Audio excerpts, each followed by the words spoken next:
Hello students, last class में हमने dielectric constant को डिस्कस किया था। ठीक है, डाइलेक्ट्रिक कांस्टेंट यानी कि एप्सिलॉन आर के लिए हमने फॉर्मूला डिराइव किया था, एप्सिलॉन अपॉन एप्सिलॉन नॉट। ठीक है, तो मैंने आपको बता दिया था, डेफिनेशन बता दी थी, फॉर्मूला बता दिया था। यानी कि डाइलेक्ट्रिक कांस्टेंट पे हम कंपेयर करते हैं force between charges in vacuum to the forces between charges in medium. ठीक है, तो वैक्यूम में लगने वाले फोर्स को किससे कंपेयर किया जाता है? मीडियम में लगने वाले फोर्स से।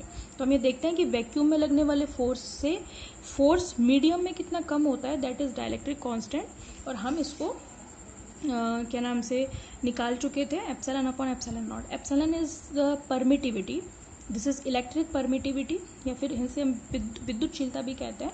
और ये किस में? मीडियम में, किसी भी पर्टिकुलर मीडियम कुछ भी हो सकता है, कांच हो सकता है, क्वार्ट्ज हो सकता है, अलग अलग कुछ भी हो सकते हैं। तो अगर क्वेश्चन पेपर में आएगा तो आपको एप्सिलॉन की वैल्यू गिवन होगी, अगर वो आपसे एप्सिलॉन आर पूछ रहा है तो। ठीक है, और अगर वो आपसे एप्सिलॉन पूछ रहा है तो वो आपको एप्सिलॉन आर देगा। समझ में आ रही है बात आपको? तो क्योंकि एप्सिलॉन नॉट तो पता ही है आपको, समझ में आ रही है। तो एक क्वेश्चन क्या बनेगा, मैं आपको करवा दूंगी एक क्वेश्चन ऐसा जिसमें आपसे या तो एप्सिलॉन पूछेगा या एप्सिलॉन आर पूछेगा। आर पूछ रहा है तो ये दे एप्सिलॉन देगा, एप्सिलॉन पूछ रहा है तो एप्सिलॉन आर देगा। एप्सिलॉन नॉट आप जानते हैं, उसकी वैल्यू ये रही। समझ में आ गई? एप्सिलॉन नॉट है वैक्यूम या एयर की परमिटिविटी, और ये एप्सिलॉन आर है आपका डाइलेक्ट्रिक कांस्टेंट। इसके अलग अलग नाम हमने डिस्कस कर लिए थे। इसको हम रिलेटिव परमिटिविटी भी बोलते हैं। यहाँ पे ये जो आर है ये शो कर रहा है रिलेटिव परमिटिविटी को, राइट। इसके अलावा हम इसको डाइलेक्ट्रिक कांस्टेंट भी बोलते हैं और स्पेसिफिक इंडक्टिव कैपेसिटी भी बोलते हैं। तो ये बहुत ही इंपॉर्टेंट टॉपिक है डाइलेक्ट्रिक कांस्टेंट। ठीक है, आगे तक काम आता है आपका। ठीक है, तो कूलाम लॉ में dielectric constant is very important for you. ठीक है, ओके, मैं अब आगे आपका डिस्कस कर रही हूँ नेक्स्ट आपका देखें, नेक्स्ट आपका जो टॉपिक है that is vector representation of Coulomb's law, यानी कि कूलाम के नियम का सदिश निरूपण करेंगे हम। ठीक है, सो हेडिंग डाल देती हूँ मैं, vector representation of Coulomb's law, ये हमें बताना है। ठीक है, कूलाम का लॉ तो हम पढ़ चुके हैं, but we have to describe that in vector representation, यानी कि आप उसको सदिश फॉर्म में किस तरीके से बताएंगे। क्योंकि कूलाम लॉ बताता क्या है? वो बताता है फोर्स बिटवीन द चार्जेस, यानी कि Q1 Q2 upon are square, ये तो बताता है। प्रोपोर्शनलिटी हटाते हैं हम तो K लगाते हैं, K Q1 Q2 upon are square. ठीक है, ये फोर्स है। अब फोर्स कैसी क्वांटिटी है? एक वेक्टर क्वांटिटी है। ठीक है, अब फोर्स वेक्टर क्वांटिटी है तो there must be a vector representation of this Coulomb force. ठीक है, तो वही हम देखना चाह रहे हैं यहाँ पे कि इसका क्या वेक्टर रिप्रेजेंटेशन होगा। ठीक है, ध्यान से देखें, मतलब सब कुछ इसका जो है वो है इसका डायग्राम। अगर आपको डायग्राम समझ में आ रहा है तो आप इजीली समझ पाएंगे कि वेक्टर रिप्रेजेंटेशन क्या है, राइट। ओके, यहाँ पे मैंने एक सिस्टम दिखाया है, कोऑर्डिनेट सिस्टम, जिसका ओरिजिन है O। ठीक है, कार्टिजन नहीं होगा, आपने कार्टिजन के अलावा तो कुछ कोई और कोऑर्डिनेट सिस्टम पढ़ा नहीं है। तो ये आपके ऊपर है कि आप इसे XY लेते हो, YX लेते हो, XZ लेते हो, ठीक है, YZ लेते हो, मर्जी है आपकी। इजी वे में आप XY ले लें। ठीक है, ओके, अब मेरे पास क्या है? दो चार्जेस हैं, एक पहला है Q1 और दूसरा चार्ज है मेरे पास Q2। दो चार्जेस है क्योंकि हमें पता है कूलाम लॉ का वेक्टर रिप्रेजेंटेशन करना है, तो कूलाम लॉ यानी कि कूलाम फोर्स जो लगेगा वो दो चार्जेस के बीच में ही लगेगा। ठीक है, मिनिमम 2 चार्जेस तो मुझे चाहिए। ठीक है, तो ही कूलाम फोर्स लगेगा। अब ये जो Q1 चार्ज है इसका कुछ ना कुछ क्या होगा? पोजीशन वेक्टर होगा। ठीक है, ऐसे ही ये जो Q2 चार्ज है इसका भी कुछ ना कुछ क्या होगा? पोजीशन वेक्टर होगा। समझ में आ रही है बात आपको? अब इनके पोजीशन वेक्टर को मैंने शो कर दिया, ये इसका पोजीशन वेक्टर है और ये इसका पोजीशन वेक्टर है। समझ में आ गई बात? पोजीशन वेक्टर पहले चार्ज का मैंने दिखा दिया R1 वेक्टर से, और R2 का दिखा दिया मैं, Q2 का दिखा दिया मैंने R2 वेक्टर से। समझ में आ गई बात? तो ये एक सिंपल है, और ये आपने 11th क्लास में आप पढ़ चुके हो कि पोजीशन वेक्टर क्या होता है। ठीक है, कैसे शो करते हैं? पोजीशन वेक्टर होता है position of any charge particle और एनी पार्टिकल। यहाँ पे तो हम चार्ज दिखा रहे हैं, otherwise any particle, position of any particle with respect to origin क्या होता है? Position vector. ठीक है, यानी कि किसी भी कण का उसके मूल बिंदु के सापेक्ष जो सदिश होता है वो उसका स्थिति सदिश होता है। ठीक है, और इसको इस तरीके से शो किया जाता है। Right, okay. अब भाई दोनों चार्जेस एक दूसरे से किसी डिस्टेंस पे हैं तो ही तो उनके बीच में क्या लगेगा, कूलाम फोर्स लगेगा।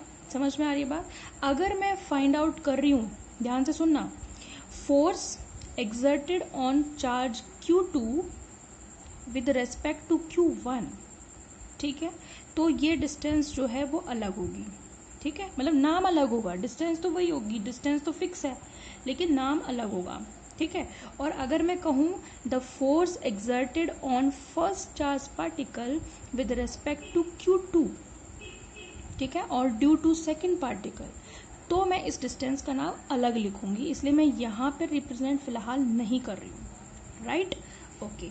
जब मैंने आपको 11th क्लास में समझाया था तो ये दोनों तो पोजीशन वेक्टर है, लेकिन इन दोनों के बीच में ये जो डिस्टेंस है, ये जो भी वेक्टर होगा उसका नाम पता है क्या होगा, उसका नाम होगा डिस्प्लेसमेंट वेक्टर। क्या नाम होगा, डिस्प्लेसमेंट वेक्टर। आप पढ़ चुके हैं 11th क्लास में, यानी कि विस्थापन सदिश, यानी कि दो पर्टिकुलर बिंदुओं के बीच के विस्थापन की वजह से जो सदिश हो रहा है वो विस्थापन सदिश है, यानी कि displacement vector is the vector due to the displacement of two particles. Right, okay. अब आप देखें कि सबसे पहले मैं फाइंड आउट कर लेती हूँ force on charge Q2 due to Q1, ठीक है, यानी कि Q2 पर Q1 की वजह से लगने वाला फोर्स, तो मैंने उसको नाम दे दिया F21, यानी कि ये क्या है, सेकंड पार्टिकल पर लग रहा है ड्यू टू फर्स्ट पार्टिकल। ठीक है, ओके। अब आप फिर क्या लिखते हो, K का मतलब 1/4πε0। अगर मैं मान रही हूँ कि मेरा पूरा जो सिस्टम है वो वैक्यूम में है, वैक्यूम में है या एयर में है, तो आप वहाँ पे यही काम में लोगे, K = 4πε0। अदरवाइज कोई और मीडियम है तो आप ε0 की जगह एप्सिलॉन यूज़ करोगे। ठीक है, तो चीज़ बेसिकली वही रहेगी। अब आप क्या करते हो, चार्ज बताओगे, है ना। चार्ज क्या है, दोनों Q1 Q2 है, ये लो Q1 Q2, लेकिन डिस्प्लेसमेंट पता है क्या लिखोगे आप, R21 का स्क्वायर। समझ में आ रही है बात, यानी कि अगर आप इसको वेक्टर फॉर्म में दिखा रहे हो तो आप इसके नीचे मॉड का स्क्वायर लगाओगे और साथ में जो डायरेक्शन दिखाओगे वो क्या होगी, R21 कैप। अब आप कंफ्यूज मत हो, पहले मेरी बात सुन लो। अब ये कहाँ से आया, ठीक है भाई, ये जो कैप वाला है, कैप क्या है, unit vector of this force, क्योंकि फोर्स एक वेक्टर क्वांटिटी है तो उसका कुछ ना कुछ डायरेक्शन बताने वाला कुछ, भाई ये बाकी सब जो है R21 कैप से पहले की जो क्वांटिटी है वो तो मैग्नीट्यूड को बता रही है, और R21 कैप किसको बता रहा है, डायरेक्शन को बता रहा है। समझ में आ रही है बात। अब ये क्या है, ये R21 है क्या भला, वो बता देती हूँ मैं आपको। पहले R21 है displacement vector between these two charge particle. ठीक है, अच्छा अगर मैं ये कह रही हूँ, अच्छा आपने ये जो F21 फोर्स लिखा है वो कौन सा फोर्स है, 21 पर लगने वाला, चार्ज 2 पर लगने वाला, किसकी वजह से, 1 की वजह से। तो मैंने डायरेक्शन कैसे दिखा दी, इधर की तरफ, इसको मैंने नाम दे दिया R21 वेक्टर।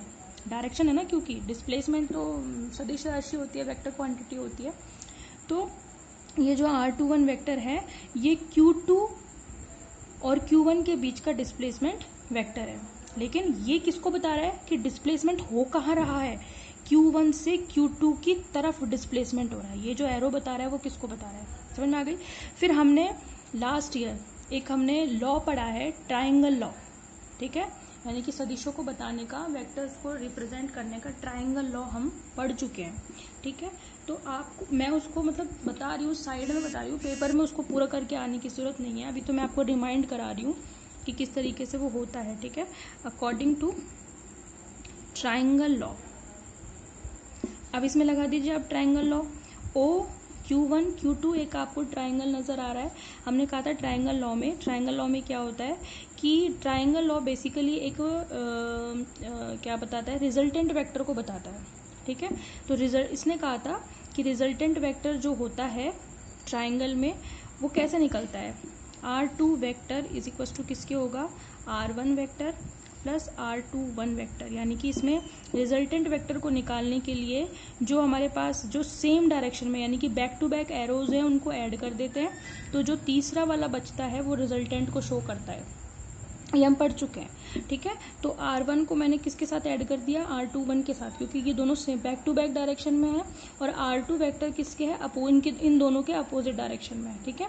तो according to triangle law, if we sum the back to back arrows of a triangle then the opposite direction will introduce what, resultant, ठीक है। तो R21 यहाँ से आप R21 निकाल लीजिए, वो कितना होगा, R1 को इधर ले जाइए, R2 vector minus R1 vector आपके पास आ जाएगा। समझ में आ गई। अब आपको पता चल गया होगा कि R21 क्या है, R21 है आपके पास R2 माइनस R1 को, ठीक है। ओके, अब देखें आप, मॉड किसको बता रहा है, मॉड बता रहा है भाई कि मॉड्यूलस मतलब परिमाण है, परिमाण है मतलब मैग्नीट्यूड है। अब देखो ना, ये तो वेक्टर फॉर्म में, अगर मुझे इसका मैग्नीट्यूड चाहिए तो मैं ऐसे ही तो शो करूँगी, मॉड R2 माइनस R1, यही तो करूँगी मैं, ठीक है।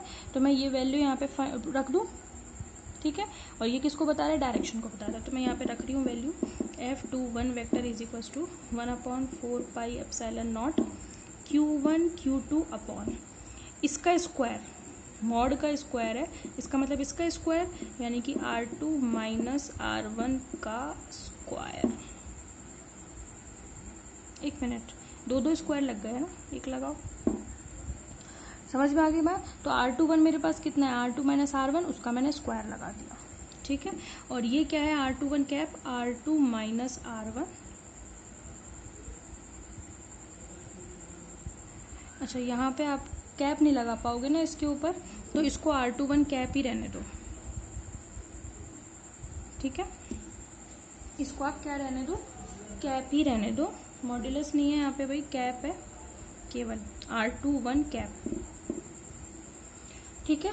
तो मैं इसको साफ साफ नीचे दोबारा से लिख देती हूँ, कन्फ्यूज़न ना हो आपको, ताकि 1/4 pi epsilon naught Q1 Q2 upon R2 minus R1 के मॉड का स्क्वायर और साथ में R21 cap. So this is the vector representation of force exerted on charge Q2 due to charge Q1। समझ में आ गई बात। अच्छा, आप इसको और आगे भी कर सकते हो, कैसे, लास्ट ईयर मैंने आपको 11th क्लास में यूनिट वेक्टर समझाए थे। यूनिट वेक्टर क्या होते हैं, यूनिट वेक्टर होते हैं, उसके लिए ये फॉर्मूला बताया था, आपको याद हो तो, क्योंकि मैंने कहा था किसी भी वेक्टर क्वांटिटी को शो करने के लिए उसके मॉड्यूलस के साथ साथ डायरेक्शन की ज़रूरत पड़ती है। तो ये जो मॉड्यूल में बता रहा है वो तो मॉड्यूलस को बता रहा है, परिमाण को, और ये किसको बता रहा है, डायरेक्शन को शो कर रहा है, ठीक है। तो आपको ए कैप चाहिए तो आप क्या करोगे, मॉड्यूलस को नीचे तो लेके आओगे, तो ए वेक्टर अपॉन मॉड ए, समझ में आ गई। तो अब मुझे इस वेक्टर को कन्वर्ट करना है किस में, इस फॉर्मूले के अकॉर्डिंग, तो मैं कैसे लिखूंगी, आप ऐसे ही तो लिखोगे, मतलब ये सही है, मैं दूसरी फॉर्म बता रही हूँ इसकी, F21 vector is equals to 1/4 pi epsilon naught, ये ऐसे का ऐसा रहेगा, नीचे वाला भी ऐसे का ऐसा ही रहेगा। इसको देखें आप, R21 कैप को क्या लिखोगे आप, R21 vector upon R21 mod, यही तो लिखोगे भाई। यहाँ देखो ना, इस फॉर्मूले को देखो आप, तो अगर A cap is equals to A vector upon mod A होता है, तो R21 कैप भी तो R21 vector upon R21 mod होगा, ठीक है। तो इसके अकॉर्डिंग इसको लिख दिया। अब इसकी वैल्यू रख दो, हम जानते हैं R2 माइनस R1 इतना होता है, ठीक है। तो F21 वेक्टर कितना होगा, 1/4 pi epsilon naught Q1 Q2 upon, ठीक है, R21 की जगह क्या लिखेंगे आप, R2 माइनस R1 वेक्टर, केवल मॉड नहीं लगाएंगे क्योंकि ऊपर मॉड नहीं है, वेक्टर है, तो केवल नीचे क्या लगा दो आप, मॉड लगा दो, ठीक है। अब ये 2 पावर और 1 पावर मिलके 3 पावर हो गई, तो कितना हो गया, F21 vector is equals to 1/4 pi epsilon naught Q1 Q2 upon R2 minus R1 का क्यूब, और साथ में क्या आ गया, R2 vector minus R1 vector. So this is the another form of this Coulomb's law, ठीक है। तो ये भी वेक्टर रिप्रेजेंटेशन है, ये भी वेक्टर रिप्रेजेंटेशन है, दोनों ही सही हैं, लेकिन पूरा ये है करेक्ट आपके पास, ये पेपर में आपके पास आ जाता है, तो आपको इसको पूरा करके आना है, ठीक है। तो बस कुछ नहीं किया हमने केवल कूलम्ब्स लॉ लगाया है, बस एक वेक्टर फॉर्म में रिप्रेजेंट कर रहे हैं। तो हमने सबसे पहले कूलाम का लॉ लगाया है, वो लगाया है सेकंड पार्टिकल पर ड्यू टू फर्स्ट पार्टिकल। ठीक है, तो ये R21 इज इक्वल टू कितना हो गया 1/4 pi epsilon naught Q1 Q2। Displacement हमने 2 1 लिया है, ये 2 1 है तो ये भी 2 1 होगा। ठीक है, नीचे स्क्वायर आता है, डिस्टेंस का स्क्वायर आता है, तो इसका स्क्वायर कर दिया मैंने। ये मॉड्यूलस इसलिए लगाया है क्योंकि डिस्प्लेसमेंट वेक्टर क्वांटिटी और उसका मॉड्यूलस दिखाना है आपको, तो आपको मॉड इस तरीके से शो करना पड़ेगा मैग्नीट्यूड के लिए। ठीक है, R21 कैप हो गया, बस मैंने ट्राइंगल लॉ से इसकी वैल्यू लिख दी, यहाँ पे कैप की ये वैल्यू लिख दी और ये सारा हो गया। समझ में आ गई बात। अगर आपको F12 चाहिए तो ये सारी चीज़ इसी तरीके से कन्वर्ट कर दो, क्या हो जाएगी, ये तो यही रहेगा, ये 2 1 था तो आप 1 2 कर दो, R1 माइनस R2 का क्यूब, और साथ में कितना हो जाएगा R1 vector minus R2 vector, बस दैट्स इट। सिमिलरली करके लिख देंगे हम इसको। समझ में आ गई। तो ये है पहले पार्टिकल पर दूसरे के कारण लगने वाला बल। ठीक है, so this is the vector representation of the force exerted on first particle due to second particle. ठीक है, बस सब्सक्रिप्ट चेंज कर दिए, बाकी चीज़ें वही हैं। So this is the end of a topic, यानी कि vector representation of Coulomb's law. In next video we will discuss about some numericals. ठीक है, थैंक यू।